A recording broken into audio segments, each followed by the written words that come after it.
जोहार। इंदिरा गांधी के बाद सबसे ताकतवर मानी जा रही मोदी सरकार जबकि सत्ता में है, मणिपुर अराजकता की गिरफ्त में फंसा है और मुख्यमंत्री बीरेन सिंह की नौटंकी बताती है कि सर्वशक्तिशाली भाजपा हाईकमान का भी हुक्म वहां नहीं चल रहा है।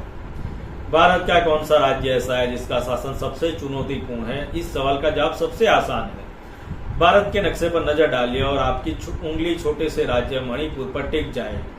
2 महीने से ज्यादा हो गए हैं और इस सीमावर्ती राज्य पर सिवाय आपस में भीड़ हथियारबंद गिरोहों और भीड़ के अलावा किसी का हुक्म नहीं चल पा रहा है। केंद्र में सत्ताधीन भारतीय जनता पार्टी इस राज्य की सत्ता भी संभाल रही है।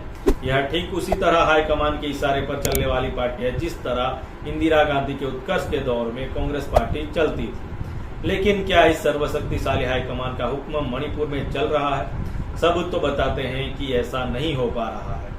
उदाहरण के लिए उस तमाशे पर गहरी नजर डालिए जो इम्फाल में शुक्रवार को किया गया। नाकाम रहे मुख्यमंत्री एन बीरेन सिंह, जिनकी नजरों के सामने पूरा राज्य जल रहा है और जो अपनी पार्टी के दिग्गज तथा केंद्रीय गृह मंत्री अमित शाह के साथ जनजातीय पहाड़ी जिलों का दौरा करने की हिम्मत नहीं जुटा सके। आखिरकार खबर फैलाई गई कि वे इस्तीफा देने आ रहे हैं। दुनिया भर को अपनी इस मंशा की जानकारी देने के बाद वे अपना इस्तीफा लेकर राजभवन पहुंचे।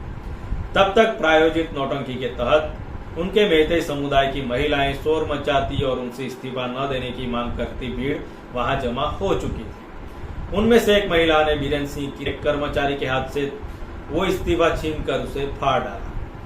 फाड़े गए इस्तीफे को इन महिलाओं ने अपने पैरों के नीचे रौंदा और उसकी तस्वीर सोशल मीडिया पर प्रसारित कर दी गई। इसके बाद बीरेन सिंह ने ट्वीट किया कि वे इस्तीफा नहीं देंगे। जनता जब उन्हें इतना चाहती है तब भला वे इस्तीफा कैसे दे सकते हैं? इस्तीफे को छीनने, फाड़ने, पैरों तले रौंदने और जो इस्तीफा था ही नहीं उसे वापस लेने की सारी कार्रवाई उतनी ही फर्जी और नाटकीय थी जितनी इस्तीफे की पेशकश के लिए राजभवन तक उनका मार्च था। अंततः भाजपा मुख्यमंत्री अपनी कुर्सी पर डटे रहे, भले ही 2 महीने से राज्य पर उनका कोई हुक्म नहीं चल रहा। अब भाजपा हाईकमान की सत्ता के बारे में इससे क्या संकेत मिलता है? अगर यह पार्टी हाईकमान उनसे वाकई इस्तीफा चाहता था तो बीरेन सिंह ने भीड़ की ताकत दिखाकर उसकी अवज्ञा की। अगर ऐसा नहीं था तो क्या उन्होंने पार्टी के हुक्मरानों की उपेक्षा करते हुए इस्तीफा देने की धमकी नहीं दी है और अपनी ताकत दिखाने के लिए भीड़ नहीं जुटाई? जो भी हो, इसने उनके पार्टी हाईकमान को शक्तिहीन और भ्रमित साबित किया है। मणिपुर उसी हाल में रहा जिस हाल में वह पिछले कई सप्ताहों से है, रक्त रंजित, जलता हुआ, हिंसाग्रस्त, हताश और क्रुद्ध। बीरेन सिंह किसी वैचारिक परवरिश या प्रशिक्षण से नहीं उभरे हैं। वे एक फुटबॉल खिलाड़ी रहे और इतने काम के डिफेंडर थे कि बीएसएफ ने उन्हें भर्ती कर लिया था। उन्होंने 14 साल तक उसकी नौकरी की और उसके लिए फुटबॉल खेलते रहे। उन्होंने कथित लोकतांत्रिक क्रांतिकारी पीपुल्स पार्टी बनाई जिसकी टिकट पर 2002 में 2 उम्मीदवार विधायक चुने गए। बीरेन सिंह उनमें से एक थे।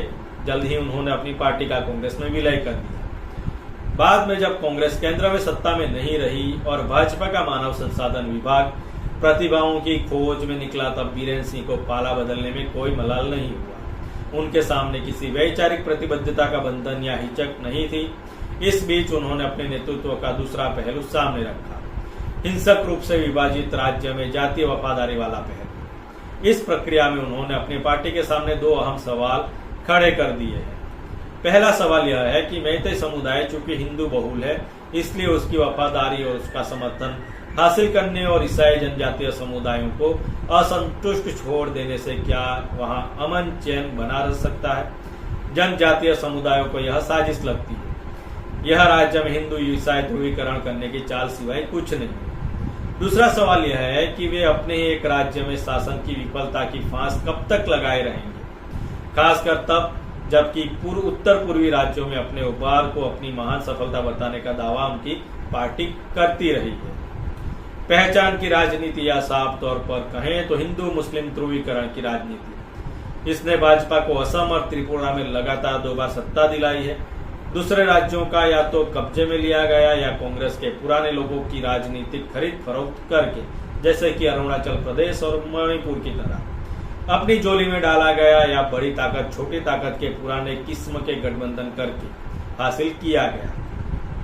छोटे जनजाति उत्तर पूर्वी राज्यों में स्थानीय क्षेत्रीय स्वायत्ता की मजबूत तलक होती है, लेकिन उनमें से हर एक राज्य इतना छोटा है कि वह केंद्र से 36 का रिश्ता नहीं रख सकता।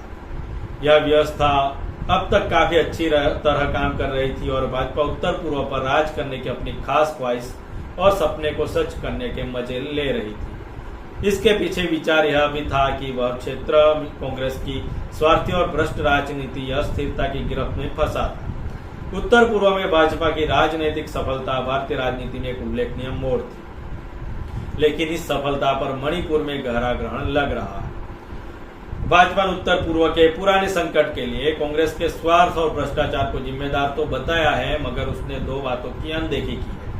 अगर कांग्रेस इतना ही भ्रष्ट थी तो इस क्षेत्र में भाजपा का नया नेतृत्व कांग्रेस से उधार क्यों लिया गया है। दूसरी बात, उसने तीसरे कारण इस क्षेत्र की जटिलता को बड़े आराम से भुला दिया। उत्तर पूर्व में आपका जिस चीज के से सामना होता है उसके कारण हिंदी पट्टी वाला जाना पहचाना हिंदू मुस्लिम या जातीय समीकरण का फॉर्मूला इस जनजातीय क्षेत्र में कारगर नहीं होता। इसकी मिसाल मणिपुर से ज्यादा और कोई राज्य नहीं है। इसलिए मणिपुर देश का वह राज्य है जिस पर शासन करना सबसे कठिन है। इस पर शासन करने की चुनौतियों को समझने के लिए उसके इतिहास, भूगोल और आबादी के स्वरूप को समझने से शुरुआत करनी पड़ेगी।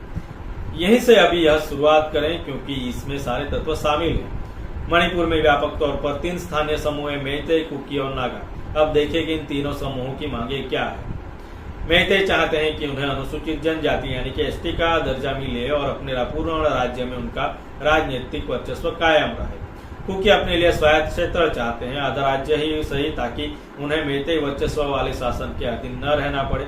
और नागा मणिपुर से तो अलग होना चाहते हैं, लेकिन अब भारत से अलग नहीं होना चाहते, ताकि विस्तृत नागालैंड या नागालैंड में शामिल हो सके। सार यह है कि तीनों में से कोई समूह भारत से अलग नहीं होना चाहता, फिर भी तीनों ऑटोमेटिक हथियारों से लैस हैं। सुरक्षा बल इनमें से कुछ हथियारों को किसी तरह जब्त भले कर लें, हालांकि ऐसी मंशा अब तक नहीं दिखी है, लेकिन हथियारों की सप्लाई अब आज जारी है। कुकी समूहों के लिए ये म्यांमार सीमा पार करके आते हैं, तो मेइतेई समूह इम्फाल घाटी में पुलिस के किसी शस्त्रागार पर हमला करके इन्हें हासिल कर सकता है। वे अक्सर अपना आधार कार्ड भी छोड़ जाते हैं। मानो वे यह कहना चाहते हैं कि कोई पूछे कि तुम्हारे हथियार कौन ले गया, तो उसे बता सको कि मैं यहाँ आया था। सुरक्षा बलों के लिए सबसे बड़ी चुनौती साधारण तथ्य से उभरती है कि कोई भी समूह भारत से अलग नहीं होना चाहता। ऐसे में सेना उन्हें देश का दुश्मन या राष्ट्रद्रोही कैसे माने और उन पर गोली कैसे चलाए, यह बड़ी जटिल स्थिति है। भारतीय इतिहास में ऐसी दुविधापूर्ण स्थिति कभी नहीं आई। दीमापुर में तैनात सेना की विशेष बगावत विरोधी 3री कोर या स्पीयर कोर को अब मणिपुर में भेजा गया है और उसकी मदद के लिए सीआरपीएफ और असम राइफल्स की कई बटालियनों को भी भेजा गया है, लेकिन वे लड़ नहीं सकते। अब मणिपुर में चूंकि किसी समूह को दुश्मन नहीं माना गया, इसलिए वे कुल मिलाकर वही भूमिका निभा रहे हैं जो संयुक्त राष्ट्र की शांति सेना किसी क्षेत्र में निभाती है। वे लड़ाई से बचते हुए माल और सप्लाई की आवाजाही के लिए सुरक्षित क्षेत्र और तटस्थ रास्ते तैयार करने में जुटे रहते हैं। वे उन लोगों से हथियार छीनने की बात तो दूर पर उन पर गोली तक नहीं चला सकते जो उन्हें अपने हथियार का निशाना बना रहे होते हैं। दुनिया में बगावत से लड़ने के लिए सबसे अनुभवी, प्रशिक्षित और सफल मानी गई सेना के लिए यह अजूबा अनुभव है, जब उसे पहली बार उत्तर पूर्व की गहरी जटिलताओं से निपटना पड़ रहा है। राजनीतिक रूप से यह भाजपा के लिए भी ऐसी ही एक चुनौती है। पूरी बात से लगता है कि किस तरह मणिपुर राज्य भाजपा के लिए एक चुनौती बन गया है। शेयर कर लीजिएगा, सब्सक्राइब कर लीजिएगा। मिलेंगे दूसरे बार ऐसी ही जानकारी के साथ। जब तक के लिए जोहार।